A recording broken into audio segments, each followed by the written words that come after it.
Bismillahirrahmanirrahim. Assalamu alaikum. My name is Muhammad Rizwan Hashim. Welcome back to my YouTube channel that is up by mathematics. Ninth class के chapter number 7 को हम लोग अपने lecture में discuss कर रहे हैं जिसका टॉपिक है हमारे पास photosynthesis. Dear student, last topic पे हम लोग फोटोसिंथेसिस को जनरली मैं बता चुका था। आज हम लोगों ने उसके जो मेजर 2 स्टेप हैं फोटोसिंथेसिस को, उसको में से एक जो स्टेप है उसको डिस्कस करना है। फर्स्ट पे हमारे पास ये जो फोटोसिंथेसिस है ये बायोकेमिकल प्रोसेस है। लास्ट लेक्चर में हम लोग डिस्कस कर चुके हैं इसका मतलब। और ये जो फोटोसिंथेसिस है ये 2 स्टेप प्रोसेस है।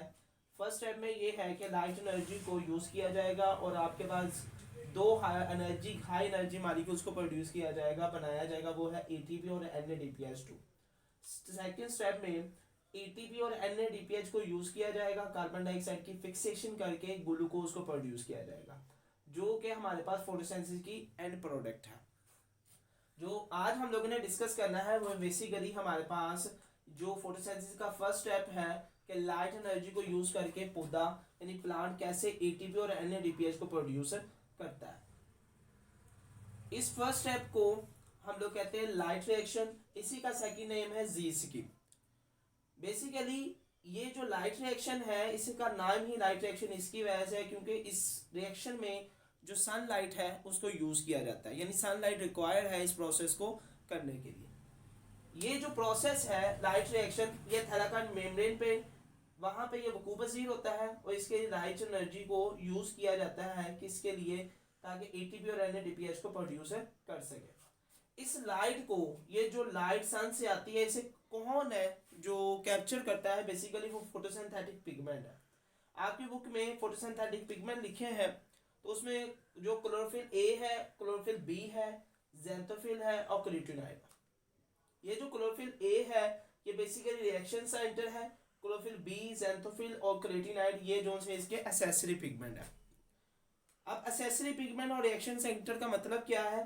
बेसिकली जो क्लोरोफिल A है ये वो पॉइंट है जहाँ पे रिएक्शन का आगाज होना है, यानी रिएक्शन स्टार्ट होना है।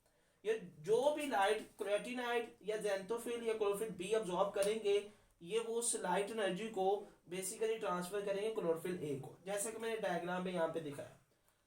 ये सूरज से जैसे ही डिफरेंट वेवलेंथ की लाइट आती है उसको डिफरेंट पिगमेंट, जो लाइट पिगमेंट है फोटोसिंथेटिक पिगमेंट अब्सॉर्ब करते हैं और फाइनली अब्सॉर्ब करके क्लोरोफिल A को देते हैं जो कि रिएक्शन सेंटर है। और यहाँ पे फिर फोटोसिंथेटिक यानी लाइट रिएक्शन का स्टार्टअप होता है।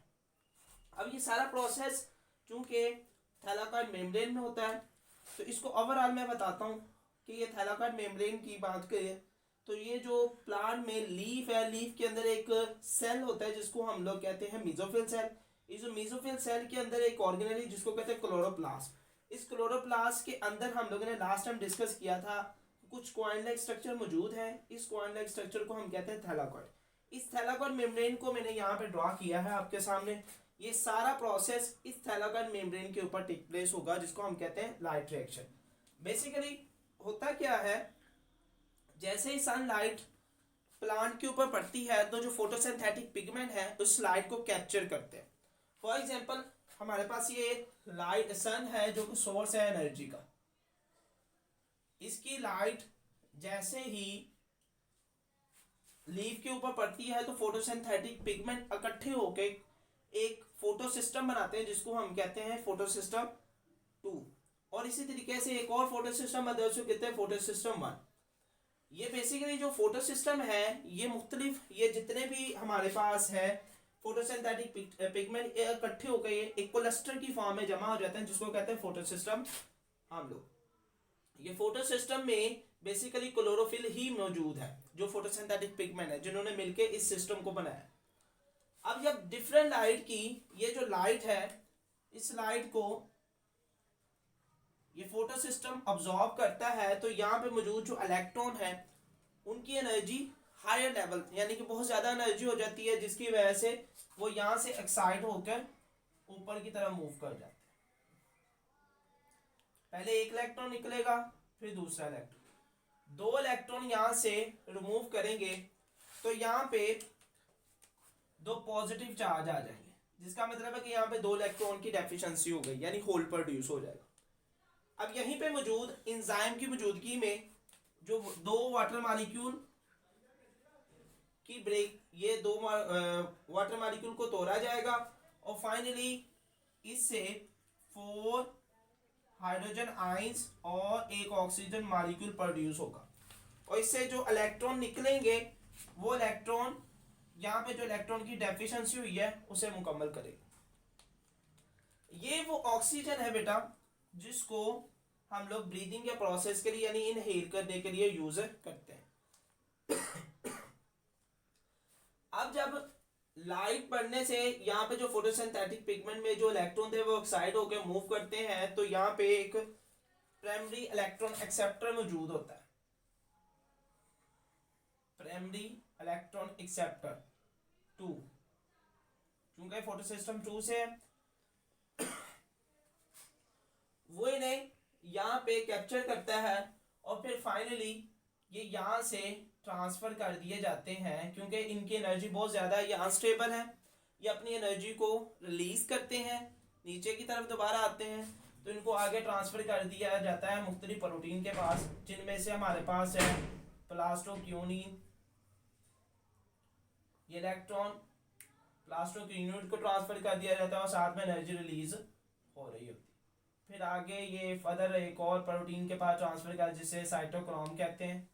फिर उससे बाद ये एक और नेक्स्ट प्रोटीन के पास ट्रांसफर कर, जिसे कहते हैं प्लास्टोक्यूनिन। और देन फाइनली ये जो इलेक्ट्रॉन है जो मुसलसल एनर्जी खारिज कर रहे हैं, इनकी इस एनर्जी को यूज करके ये थैलाकॉइड मेम्ब्रेन एक प्रोडक्शन करती है एटीपी की, जो कि हमारे पास लाइट रिएक्शन की प्रोडक्ट है।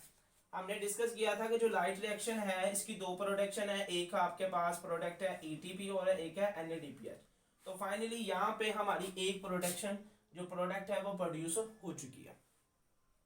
अब यहाँ पे जो फोटो सिस्टम है, यहाँ पे भी क्लोरोफिल मौजूद है, यहाँ पे भी सनलाइट जो सूरज की रोशनी है पड़ती है और यहाँ के जो इलेक्ट्रॉन है वो एक्साइट होकर यहाँ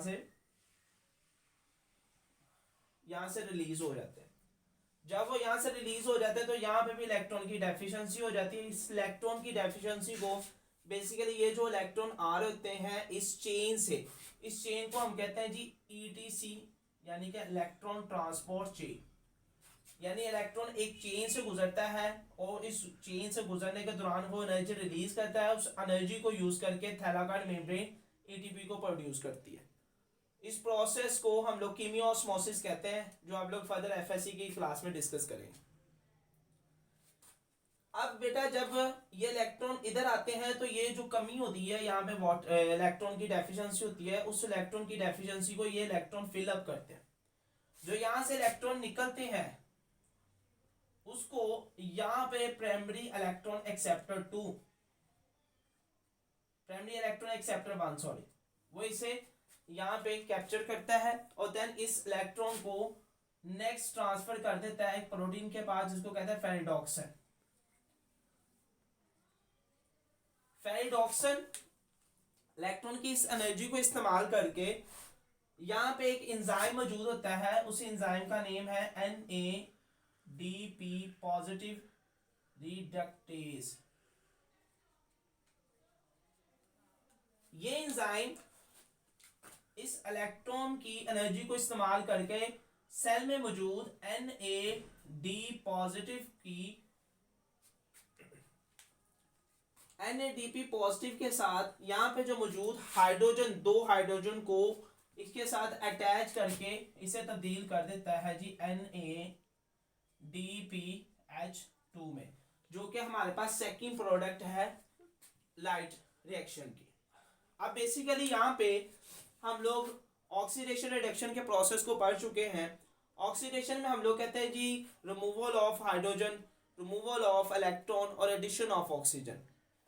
अब यहाँ पे देखा जाए तो यहाँ पे हाइड्रोजन ऐड किया गया, यानी कि इसकी क्या हुई है, रिडक्शन हुई है, क्योंकि इसमें हाइड्रोजन की एडिशन हुई है। यानी कि NADPH रिडक्टेज क्या करता है, NADP पॉजिटिव की रिडक्शन करके इसको NADPH2 में कन्वर्ट कर देता है। तो ये बेसिकली हमारे पास आज का टॉपिक था, जो क्या है लाइट रिएक्शन। और देखा जाए तो ये Z लाइक स्ट्रक्चर है, इसी वजह से इसे Z स्कीम भी कहते हैं, इसे लाइट रिएक्शन भी कहते हैं। नेक्स्ट टॉपिक जो हमारा होगा इंशाल्लाह वो हमारा होगा जी सेकंड स्टेप इसका फूड सेंसिस का। तब तक के लिए अल्लाह हाफिज़, टेक केयर।